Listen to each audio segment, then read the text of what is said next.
Assalamualaikum warahmatullahi wabarakatuh, Bapak, Ibu, dan Saudara semua. Di sesi kali ini kita ada perubahan sedikit disebabkan libur panjang, maka kita hanya akan menampilkan versi YouTube-nya saja.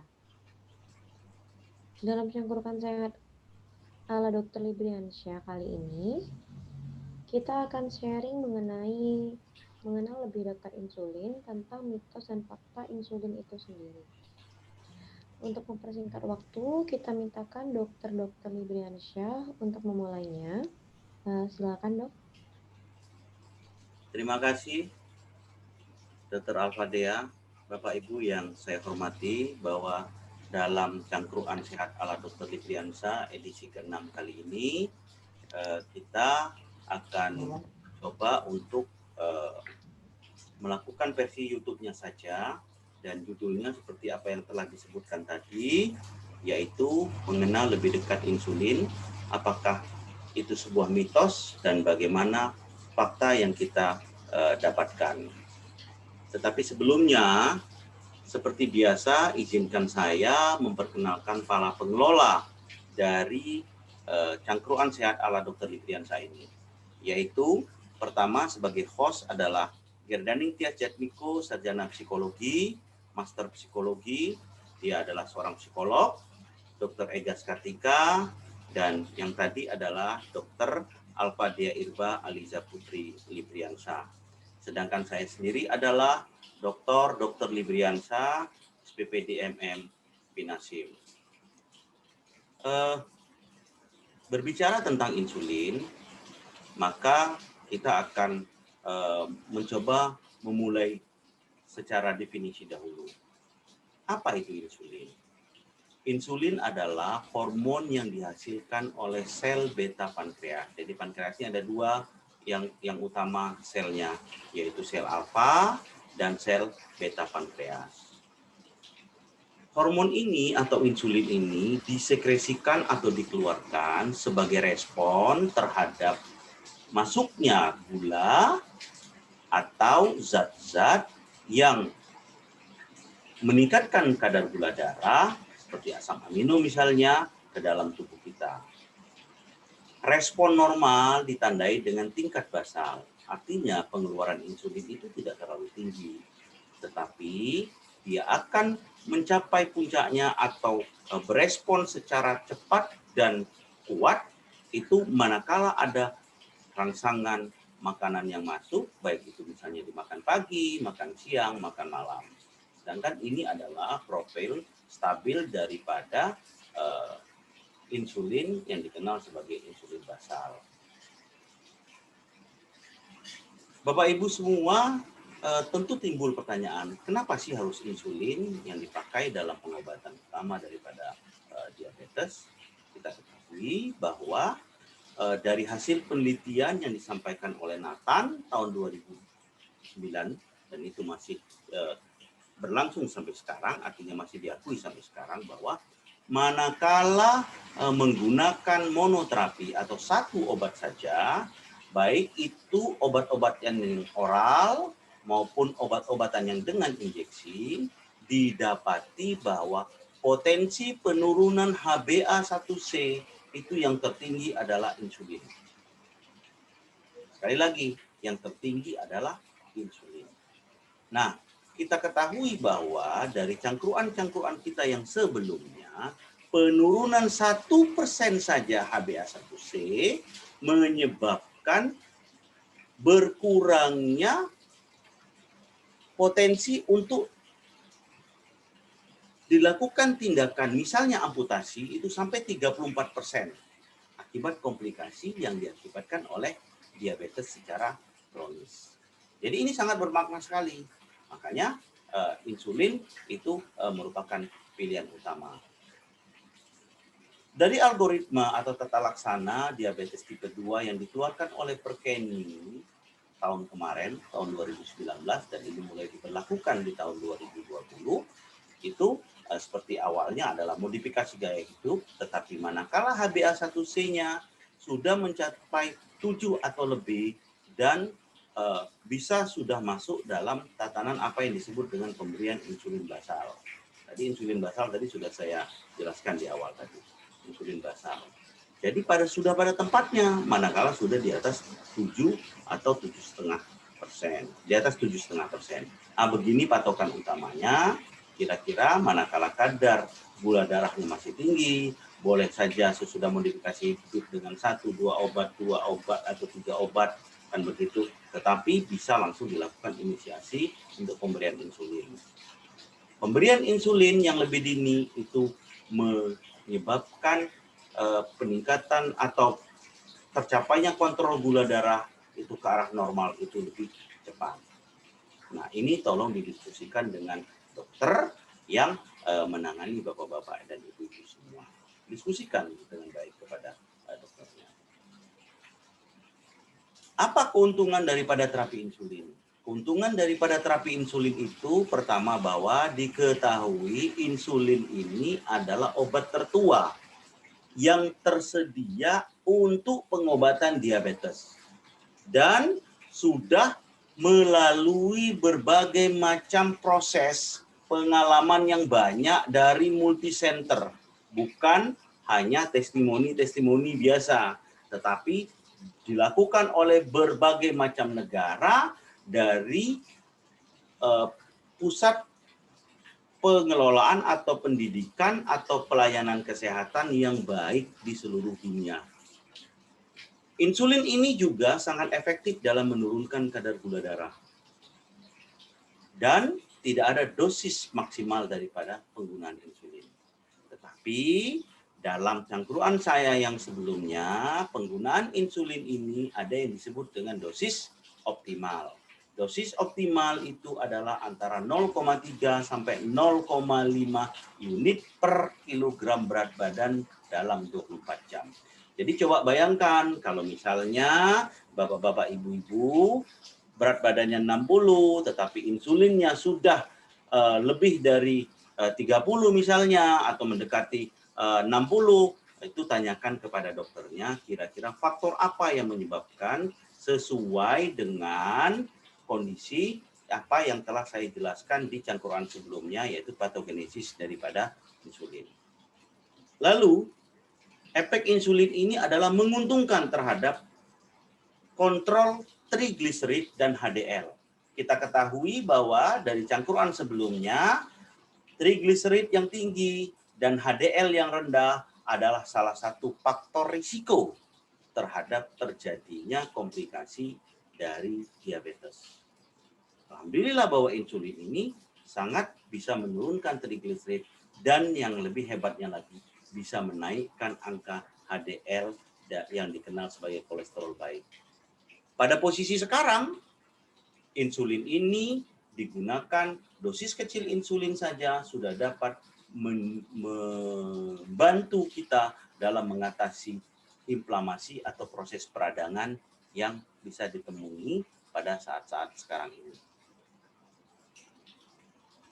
Banyak sekali para diabetisi atau penderita diabetes yang kalau sudah dikatakan Bapak Ibu sebaiknya diberi insulin sudah seperti ketakutan sekali. Sehingga American Diabetes Association atau asosiasi para pengelola diabetes di Amerika itu di tahun 2017 mengumpulkan apa itu hambatan-hambatan dari pemakaian insulin akibat banyaknya mitos atau pendapat-pendapat yang belum tentu jelas itu dikumpulkan terhadap penggunaan insulin ini. Hambatan dalam memulai terapi insulin ini dari dua sisi. Baik itu dari sisi pasiennya maupun itu dari sisi dokternya. Dari sisi dokternya itu macam-macam. Dari sisi pasiennya nanti akan satu-satu kita bahas. Ini yang dari sisi dokternya. Kita bahas apa itu mitos dan fakta daripada terapi insulin, terutama tinjauan dari sisi pasien. Yaitu bahwa mitosnya dianggap kalau sudah diberi insulin, maka tanda bahwa terapi kita itu gagal. Bahwa terapi kita itu gagal. Padahal faktanya menyatakan bahwa pemberian insulin bukan tanda dari kegagalan terapi. Tetapi pada diabetes itu memang dibutuhkan insulin. Pasien merasa bahwa, wah saya ini membuat kesalahan sehingga saya hanya mendapatkan insulin saja. Sehingga saya harus mendapatkan insulin. Tidak, itu pasien tidak membuat kesalahan. Karena kita ketahui bahwa berdasarkan definisi pada cangkruan kita yang pertama, diabetes itu adalah penyakit yang progresif. Suatu saat pasti akan membutuhkan insulin. Nah, kalau suatu saat pasti akan membutuhkan insulin, maka kita sudah tahu bahwa lama-kelamaan insulin itu pasti akan dibutuhkan. Karena dia akan maju terus menjadi penyakit yang lebih berat. Mitos selanjutnya adalah insulin ini tidak efektif dan tidak akan berhasil. Sedangkan berdasarkan dari definisi pada cangkruan-cangkruan kita yang terdahulu, dikatakan bahwa diabetes itu adalah utamanya masalah insulin. Karena ada dua sebab. Insulinnya bekerja tidak baik atau produksi insulinnya disekresikan itu tidak sesuai dengan kebutuhan atau rendah sekali. Sehingga memang harus diberi insulin. Dan insulin-insulin yang sekarang ini adalah insulin yang sudah sangat mirip dengan insulin alamiah yang ada pada tubuh kita. Kalau misalnya menganggap bahwa insulin ini tidak efektif, cobalah dulu dilakukan pemberian insulin tersebut.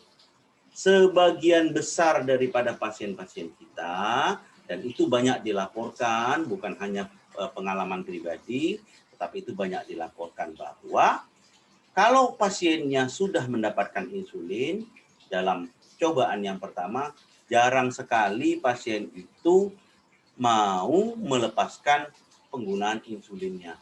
Karena kenapa? Mereka merasa segar, mereka merasa nyaman, dan mereka merasa tidak takut lagi akan kemungkinan terjadinya komplikasi yang ke arah lebih parah lagi. Fakta selanjutnya adalah insulin itu dapat menyebabkan komplikasi atau salah. Mitos selanjutnya itu adalah insulin itu dapat menyebabkan komplikasi atau kematian. Nah, anggapan ini terjadi karena keterlambatan dalam pemberian insulin. Pasiennya sudah parah baru diberi insulin. Dan itu kadang-kadang tidak bisa kita kejarkan lagi atau tidak berhasil lagi. Jadi bukan insulin yang menyebabkan kematian, tetapi salah satunya karena keterlambatan dalam pemberian insulin. Sehingga pasien tersebut sudah parah. Nah, yang dalam laporan-laporan yang banyak dikatakan bahwa pemberian insulin itu justru memperlambat bahkan dapat mencegah komplikasi manakala mulai diberikan secara awal. Tanyakan kepada dokternya, bagaimana pengalaman dokter pada pasien-pasien yang telah diberikan insulin atau pada pengobatan-pengobatan pasien-pasien yang berada di rumah sakit dan sebagainya. Tanyakan kepada dokternya, sehingga kekhawatiran daripada bapak-bapak dan ibu-ibu serta saudara semua yang kalau sudah ditentukan oleh dokternya untuk mendapatkan insulin itu bisa hilang. Jadi tanyakan kepada dokternya. Kemudian mitos selanjutnya adalah insulin itu menyebabkan meningkatnya berat badan. Jadi orangnya menjadi gemuk. Faktanya memang insulin ini dapat menyebabkan kenaikan berat badan. Karena insulin tersebut bersifat sebagai growth hormone atau hormon pertumbuhan.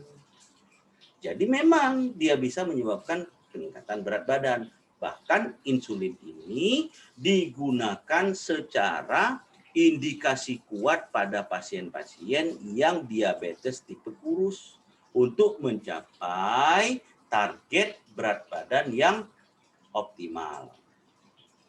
Seandainya sudah berat badannya optimal dan dia takut terjadi peningkatan berat badan, konsulkan kepada dietitian atau ahli gizi. Bagaimana strategi pencegahan berat badan kalau kita menggunakan pengelolaan diet yang baik? Pengelolaan diet itu sudah saya bahas sampai 3 kali rasanya di dalam cangkruan kita sebelum-sebelumnya. Jadi ada yang dikeluarkan oleh dietitian sendiri, ada yang kita dengan obat-obat dengan produk tertentu, dan ada yang saya jelaskan sendiri bagaimana cara pencegahan untuk peningkatan berat badan ini pada pasien-pasien yang mengalami diabetes. Jadi kuncinya adalah intervensi gaya hidup dengan pengelolaan makan yang baik. Lalu mitos yang selanjutnya adalah insulin ini menyebabkan nyeri kalau disuntikkan. Bapak-bapak dan ibu-ibu semua, kita ketahui bahwa insulin itu sekarang menggunakan jarum yang sangat kecil dan halus. Dan itu lebih kecil daripada pemeriksaan kadar gula darah. Kalau ibu biasa disedot itu. Kemudian sekarang ini yang lebih enak lagi adalah insulin itu telah mempunyai pena insulin yang baik. Makanya saya meminta kepada bapak-bapak dan ibu-ibu semua, temui para edukator, temui para perawat yang mahirnya untuk mempelajari teknik penyuntikan insulin. Dan setelah itu coba sendiri. Insya Allah setelah edisi ini, di awal tahun 2021, kita akan mencoba mendiskusikan atau menayangkan, memberikan edukasi tentang bagaimana teknik injeksi insulin yang baik. Karena teknik injeksi insulin ini, alhamdulillah, telah saya sampaikan juga pada saat peringatan Hari Diabetes Dunia, tanggal 14 November beberapa waktu yang lalu. Itu telah saya sampaikan di secara nasional. Jadi itu mungkin nanti saya akan ulangi lagi nanti, dan insya Allah kita akan buatkan videonya. Lalu fakta selanjutnya adalah, mitos selanjutnya adalah insulin ini menyebabkan hipoglikemia. Sedangkan hipoglikemia ini adalah salah satu faktor yang kadang-kadang ditakuti karena tidak nyaman dalam penggunaan insulin. Benar, insulin itu menyebabkan reaksi penurunan kadar gula darah, bahkan menyebabkan hipoglikemia. Semua obat-obatan untuk penurunan kadar gula darah, baik itu oral maupun suntikan, dapat menyebabkan penurunan kadar gula darah, dan kalau tidak tepat, dapat menyebabkan hipoglikemia. Jadi bukan hanya insulin. Bersyukur sekarang ini kita mempunyai insulin kerja baru yang kerjanya sudah panjang dan hipoglikemianya sudah mulai jarang terjadi. Pelajari dengan sebaik-baiknya bagaimana cara mencegah dan mengenal hipoglikemia tersebut. Bapak-bapak dan ibu-ibu, manakala kita telah mendapatkan dosis yang baik, komunikasi yang baik antara bapak-bapak dan ibu-ibu dengan para dokter dan dengan para edukator dan perawatnya, menurut saya hipoglikemia itu sangat jarang untuk didapati. Ini adalah gejala-gejala hipoglikemia. Hampir mirip gejalanya dengan gejala hiperglikemia. Kalau sudah ada gejala seperti ini, pantau kadar gula darah dengan menggunakan glukometer. Apakah memang terjadi hipoglikemia atau jangan-jangan hiperglikemia yang mirip-mirip dengan hipoglikemia. Ada juga pasien yang ada yang disebut dengan memori hipoglikemia atau memori hiperglikemia. Karena sudah terlalu sering kadar gula darahnya di atas 300, maka kadar gula darahnya turun sedikit saja, bahkan masih di atas 250, dia sudah merasa keliengan. Nah, itu juga harus kita waspadai. Ya, makanya gunakan glukometer. Karena biasanya pasien-pasien itu suka sekali, wah aku nih hipoglikemia, langsung dia minum, nggak tahu bablas, gula darahnya menjadi 500 dan sebagainya. Sekali lagi, gunakan glukometer. Pemantauan kadar gula darah telah saya sampaikan pada sesi sebelumnya. Boleh bapak-bapak dan ibu-ibu buka di cangkruan melalui YouTube di alamatnya di cangkruan ala Dr. Librianta. Boleh itu mulai dari sesi pertama, sesi kedua, edisi ketiga, dan sampai edisi yang terakhir ini. Ini adalah gejala hipoglikemia, saya ingatkan lagi. Dan ini juga sering sekali saya tayangkan, baik di cangkruan-cangkruan yang sebelumnya. Mitos bahwa insulin ini menyebabkan adiksi. Sekali lagi saya tekankan bahwa adiksi itu artinya ketergantungan. Ingat Bapak-bapak dan Ibu-ibu, insulin ini bukan narkotik, tapi insulin ini memang diproduksi oleh tubuh kita secara alamiah dan akan dikeluarkan manakala ada rangsangan gula darah. Sayangnya pengeluaran insulin ini atau sekresi insulin ini kadang-kadang tidak mencukupi atau kerjanya tidak efektif. Jadi beberapa pasien kita, banyak pasien kita, manakala menggunakan insulin, misalnya dirawat atau pada saat kondisi di mana kadar gula darahnya memang betul-betul kacau, atau memang dia ada komorbid yang lain, atau ada pemberat yang lain, kecuali diabetesnya, maka setelah penggunaan insulin, komorbid tersebut atau hal-hal tersebut yang sudah bisa diatasi, kemudian kadar gula darahnya sudah bisa membaik, banyak yang kembali ke oral lagi. Artinya ini tidak ada yang namanya adiksi atau ketergantungan. Kemudian mitos selanjutnya adalah insulin itu terlalu mahal. Bapak-bapak dan ibu-ibu semua, bahwa insulin ini harganya standar. Lebih saya katakan begitu. Carilah apotek yang memang menjual insulin dengan harga yang standar. Kalau dari perhitungan Bapak-bapak, ibu-ibu membeli sendiri obat-obatan tersebut, bahkan dikatakan bahwa pemberian insulin tidak lebih murah atau tidak lebih mahal dibandingkan dengan obat-obatan oral yang apabila sudah mendapatkan 2 atau 3 macam. Jadi tidak berarti bahwa obat-obatan oral itu lebih murah daripada insulin. Dan untuk diketahui oleh Bapak-bapak dan Ibu-ibu semua, hampir semua tipe insulin itu masuk dalam BPJS. Kecuali hanya paling 1 atau 2 saja yang tidak bisa, itu yang baru-baru. Tetapi hampir semua tipe, sebenarnya semua tipe, kecuali yang baru-baru itu saja yang belum masuk kepada BPJS. Jadi tidak ada alasan bahwa ini mahal kalau Bapak-bapak dan Ibu-ibu semua tercover dalam kondisi ini. Mitos selanjutnya adalah menggunakan insulin berarti merubah kehidupan. Saya tidak bisa apa-apa lagi, tidak bisa jalan sendiri, tidak bisa bebas. Itu mitos. Padahal dengan perencanaan yang baik, dengan dosis yang baik, dengan pengertian yang baik, dengan edukasi yang benar, maka tidak ada mengganggu kegiatan kita dalam penggunaan insulin. Temui edukator diabetes. Saya kira rumah sakit yang baik itu memiliki edukator diabetes yang mumpuni. Jadi cari rumah sakit yang memang sudah ada edukator diabetesnya. Kalau seandainya kita tidak bisa sempat berdiskusi secara lapang kepada dokternya, karena kenapa? Dokter juga banyak sekali kadang-kadang pasiennya, jadi tidak apa-apa. Jadi banyak sekali orang sekarang yang dengan menggunakan insulin merasakan bahwa dia lebih fleksibel karena bisa diatur penggunaan insulin itu. Kemudian yang kedua, lebih merasa berenergi, lebih merasa nyaman, dan timbul rasa nilai positif pada dirinya. Kenapa? Karena yakin bahwa dengan penggunaan insulin yang baik dan benar, bisa untuk mencegah jangan sampai terjadi komplikasi diabetes yang lebih parah.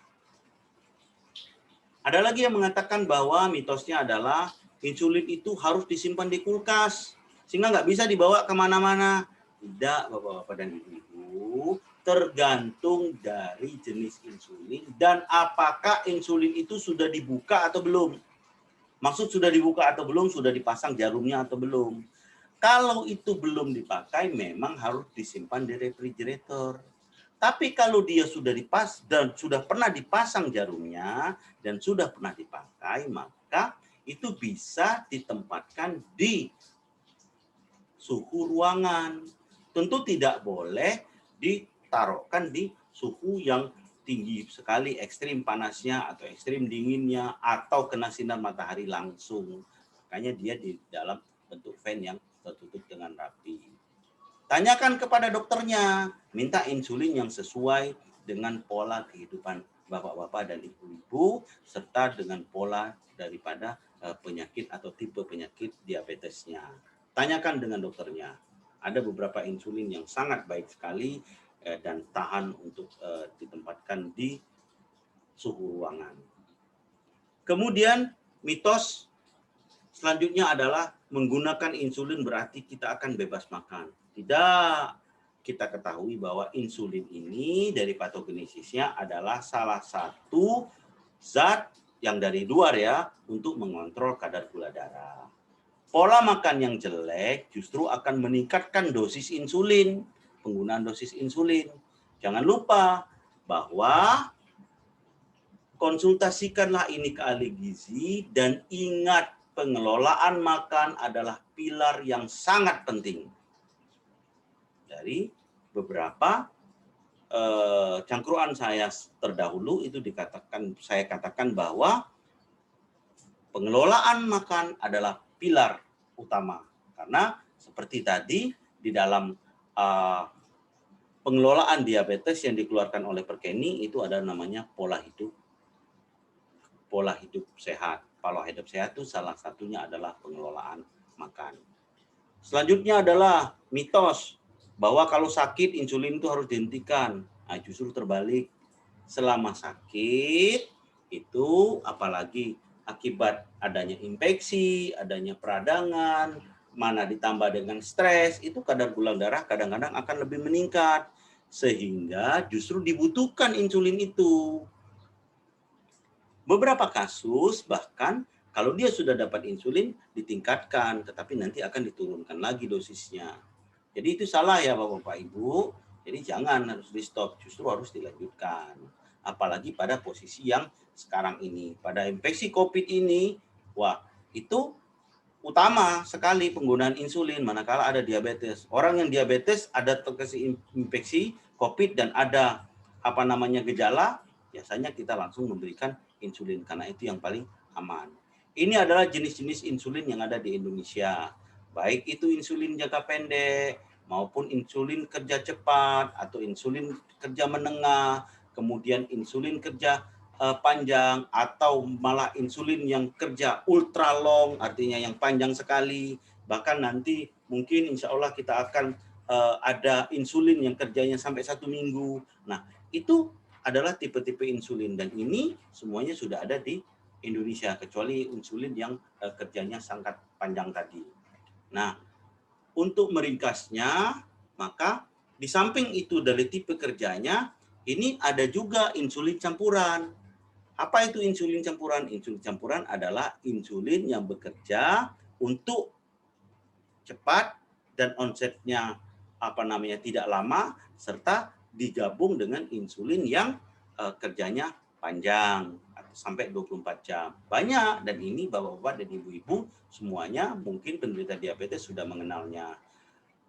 Profesor Dr. Askandar Cokroprawiro itu telah merangkum human insulin dan insulin analog itu mulai dari tahun 2008 dan hampir semuanya kalau saya sebutkan ini mereknya Apidra, Novorapid, Humalog, kemudian ada Levemir, kemudian ada Lantus, lalu premixnya ada Humalog Mix, lalu Novomix, lalu Humalog Mix 50. Nah, semuanya ini menurut saya Bapak-bapak dan Ibu-ibu sudah mengenalnya. Mungkin yang jarang dikenal itu Tresiba dan Degludec. Ya, ini adalah insulin-insulin baru. Insya Allah beberapa dan hampir semua insulin ini ada berapa nih? Ada 11 macam. 11 macam ini hanya 2 yang belum masuk ke dalam BPJS. Jadi sangat betul-betul mitos bahwa insulin ini sulit dicari atau insulin ini mahal karena ini semuanya tercover dan tersedia di rumah sakit atau di pelayanan kesehatan yang memang sudah mumpuni atau sudah terakreditasi atau memang sudah selayaknya disebut sebagai pelayanan kesehatan yang sudah berstandar. Mungkin ya itu ya Ibu-Ibu, Bapak-Bapak. Nah, saya kira kalau sudah melihat dari pena insulin ini, macam-macam pena insulin ini, Bapak-Bapak, Ibu-Ibu mungkin sudah hafal semua. Nah, sengaja saya tutup karena ini kita tidak ada kerjasama dengan merek tertentu ya. Ini murni adalah penjelasan kepada kita semua. Mudah-mudahan bermanfaat bagi apa itu insulin dan kita menjelaskan bagaimana itu mitos serta kita menemukan bagaimana sebenarnya fakta yang terjadi.